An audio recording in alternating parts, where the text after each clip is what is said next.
अगर आप चाहते हैं कि आपको न्यू वीडियोस के बारे में इत्तला मिले तो आप चैनल को सब्सक्राइब करें, मोबाइल यूजर्स सब्सक्राइब करें और बेल बटन दबाएं। I've got a two-part question here. Does Islam propagate acts of forgiveness? Yes or no? Does Islam propagate acts of forgiveness? Ustaz, the question, does Islam propagate acts of forgiveness? Of course, yes. And every chapter, every surah of the glorious Qur'an begins with the formula, Bismillah ar-Rahman ar-Rahim. In the name of Allah, most gracious, most merciful. So why does it...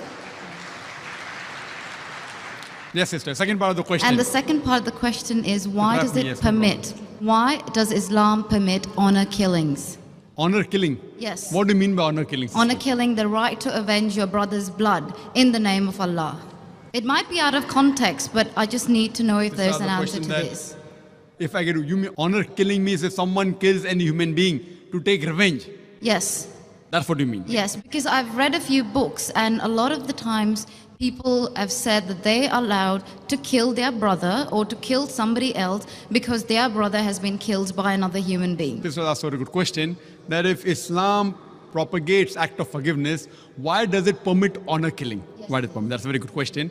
Sister, if you analyze this mention in the Quran, in Surah Baqarah, chapter number 2, verse number 178, the had penalty, the punishment of death, on the basis of qisas.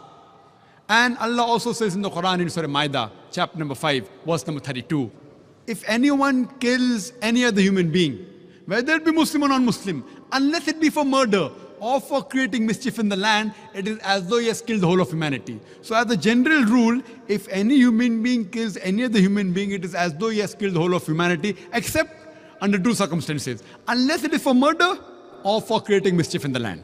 Now, there are two exceptions where Islam gives permission where you can kill any other human being. Number one is, if that person has committed murder, which comes in your scope of question, honor killing. Number two is if he is creating fasad, corruption in this land. Again, this is not compulsory. If someone kills someone, it's not compulsory he has to be killed. Islam also says that if the relatives of the person who has been killed, if they take blood money, if they forgive the killer, that person who has killed can be forgiven. But under normal circumstances, if he's killed someone and if I want death on that, because for death, again the punishment is death. Like as it's mentioned earlier in the early scriptures, even in the Bible, an eye for an eye and a tooth for a tooth. It keeps on continuing. Here what we realize, that suppose I know of a human being who's killing other people, innocent human being. If I don't kill him, he will keep on killing other human beings. So that law is not only in Islam, it's the law of most of the countries. That if homicide is done, if someone has murdered someone, in many countries, he should be put to death or there's life imprisonment. Even in Islam, that if he's killed someone, if required, he can be killed. But the relatives of the person even can forgive the person, if they want. If they want, they can forgive the murderer. But if they want that he should be put to death, then he'll be put to death.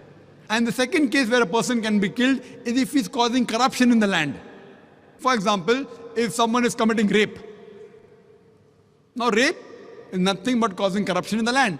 So in this case, that person should be put to death. Because the sin is so heinous. It is such a big crime that there is no other punishment but death penalty.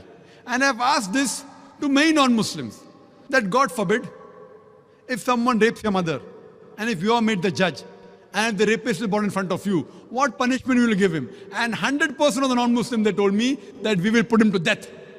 Some went to the extreme of saying we will torture him to death. So why these double standards? You know, in America, which happens to be one of the most advanced countries in the world, according to the FBI statistics, in 1990, every day on average, 1,756 cases of rape took place. According to 1996 statistics, US Department of Justice, every day 2,713 cases of rape took place. 1990, 1,756. 1996, 2,713. Maybe the Americans got more bold. That means every 32 seconds, one rape is taking place in America. We are here in this auditorium for the past about 3 hours. Already more than 300 rapes may have taken place in America. So Islam has a system of hijab, which I mentioned in my talk. that when a man looks at a woman, he should lower the gaze. The woman should follow the Islamic hijab, which I mentioned earlier. After that, if any man commits rape, he gets capital punishment. Even the American law says that 7 years rigorous imprisonment for a rapist, but most of the time he's let free. So when you ask even a non-Muslim, what punishment will you give? 100% said we'll put him to death. There was one American who was a smart aleck. In America, he told me, Brother Zakir, first I will give him 5 years rigorous imprisonment. I told him, do you know, according to the Statutes of America, out of those that commit rape, after they imprison and after they're let free, more than 95% commit rape again. So if you want your daughter and your mother to be raped again, you're most welcome. I don't want that. So he said, if that's the case, in the first time itself, put him to death. So in such cases, where there's corruption of land like rape, etc., Islam gives permission, death penalty can even be given for that case. Hope that answers the question, sister. अगर आप चाहते हैं कि आपको new videos के बारे में इत्तला मिले तो आप चैनल को सब्सक्राइब करें, मोबाइल यूजर्स सब्सक्राइब करें और बेल बटन दबाएं।